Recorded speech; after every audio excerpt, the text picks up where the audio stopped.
Ahoj, já mám pro vás dneska za mě úplně skvělý tip, jak vlastně jako rodič si v sobě uzavřít takovou náročnou nebo emočně vypjatou situaci, kterou jsme s dítětem během dne prožili a vlastně v tom předškolním věku jich nemusí být vůbec málo.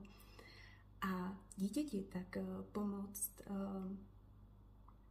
tu situaci taky zpracovat a trošku mu na ní dát takovou tu rodičovskou, výchovnou, zpětnou vazbu v době, kdy ten mozek dítěte je připravený tuhle informaci vstřebat. Určitě asi znáte, že jste se snažili tu situaci třeba vysvětlovat hned po tom, co se stala, nebo počkat až na pozdější dobu. Vysvětlili jste si to a ta situace se pořád opakuje. Je to proces učení. Zkrátka, my jako rodiče, děti naše se snažíme vést k tomu, aby se ty emoce naučili zvládat a oni na to opravdu mají dlouhou dobu. Ne vždycky se to daří u někoho rychleji, u někoho pomaleji a někdy z toho prostě stejně znova máme takové myšlenky a už zase. A já mám pro vás dneska takový tip, nástroj, který třeba já jsem objevila až později a nám s manželem přišel strašně super, protože jsme ho začali aplikovat v podstatě na denní bázi a ty výsledky byly. Takže se s váma dneska chci podělit. Není to nic složitýho, nic světoborného, to úžasně jednoduchý vlastně. Jedná se o příběh, možná spíš pohádku. Děti totiž milují pohádky, určitě to víte, že čtení pohádek před spaním je strašně super věc.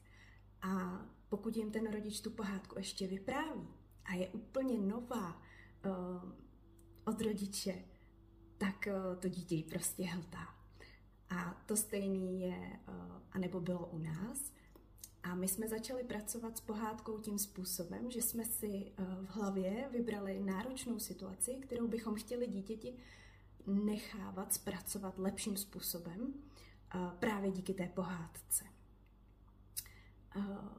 Vybrali jsme postavy, které to dítě má rádo, to znamená princezny, rytíře, draky, čarodejnice, klasika. A večer před spaním jsme tu náročnou situaci tak jako našroubovali na ten příběh té pohádky. Takže vyprávíte a dojdete do momentu té zápletky. To je vlastně ta situace, kterou jste si vy s tím dítětem prožili a byla nezvládnutá. Nejdřív samozřejmě ze strany dítěte a pak i ze strany rodiče. A protože si v hlavě říkáte, že se to dalo zvládnout daleko líp, vlastně už si ty scénáře předpřipravujete a píšete, tak teď je prostě dítěti představíte v té pohádce. Řeknete například, a princezna teď chtěla udělat tohle, ale protože by touhle reakcí způsobila to a to, nebo by ublížila někomu, tak se rozhodne pro tohle. A vlastně tomu dítěti představíte v tom jednání té podstavy to ideální řešení, to zvládnutí té situace. Ono získá do té situace takový vhled, rodič napravuje nebo ukazuje dítěti to, co prožívají ty ostatní a proč je to chování pro ně v tu chvíli neakceptovatelné a proč by to dítě mělo vlastně chápat ty důsledky nebo to, proč ho ten rodič korigoval a předáte mu to takhle úplně přirozeným způsobem. Vlastně nám to fungovalo až do doby, nebo po nějaké době. Samozřejmě dítě, když zraje a je starší a starší, tak získá vhled, třeba naše starší dcera za chvíli tušila, že vlastně prvé to bylo, maminko, to je úplně přesně to, co se nám dneska stalo. A pak to bylo, ale teď ty nám to vyprávíš proto a proto. A vlastně, když získala tady ten nadhled, tak začala sama vymýšlet pohádky a chtěla je taky prezentovat a vlastně sama si ten příběh vytvořit.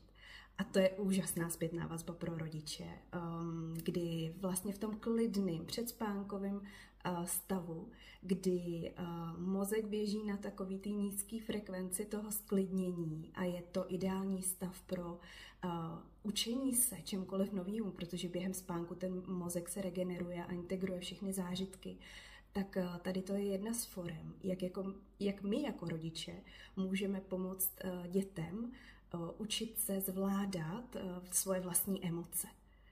Takže moc doporučuju. Zkuste to a dejte mi vědět, jestli se vám zdá, že to taky zapůsobilo. Ahoj.